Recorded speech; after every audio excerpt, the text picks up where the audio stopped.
5 problems 1 magical hair mask ready చేద్దానండి. Aloe vera కావాలి దీనికోసం. వేపాకులు కావాలి. గోరింటాకులు కొంచెం కావాలి. మందార ఆకులు మరియు పువ్వులు కావాలి. వాటిని ఇలా క్లీన్ చేసుకొని రెడీ చేసుకుందాం. అలోవెరాని పీల్ చేసుకొని ఇలా పెట్టుకుందాం. దీన్ని మనం మిక్సీ పట్టుకుందాం రండి.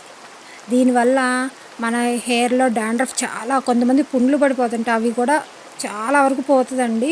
పేలున్నా పోతాయి, పుండ్లు చిన్న చిన్న కురుపులు ఉంటాయి తలలో, అవి కూడా పోతాయండి. మేము యూస్ చేశాను, మా పాపకి నేను యూస్ చేశాను. దాని రిజల్ట్స్ బాగుంది కాబట్టి మీకోసం ఈ వీడియో చేస్తున్నాను. మీకు కూడా కనుక యూజ్ అయితే ప్లీజ్ అండి ఒకసారి లైక్ చేసి సపోర్ట్ చేయండి, సబ్స్క్రైబ్ చేసుకోండి. మీకు ఇట్లాంటి హెయిర్ సంబంధించిన ప్రాబ్లమ్స్ ఏమైనా సరే కామెంట్లో చెప్పండి, నేను మీకు సొల్యూషన్ ఇస్తాను. అదిగోండి చూడండి, మా పాపకి 2 వీక్స్ వాడాను, చాలా వరకు తగ్గింది, కానీ లైట్గా ఉందన్నమాట. మీకోసం అని చెప్పేసి చేద్దామని చెప్పేసి ఈ వీడియో చేస్తున్నాను. అట్లా అప్లై చేసేసుకున్న తర్వాత చూడండి, ఇట్లంతా సిల్కీగా వస్తుంది హెయిర్.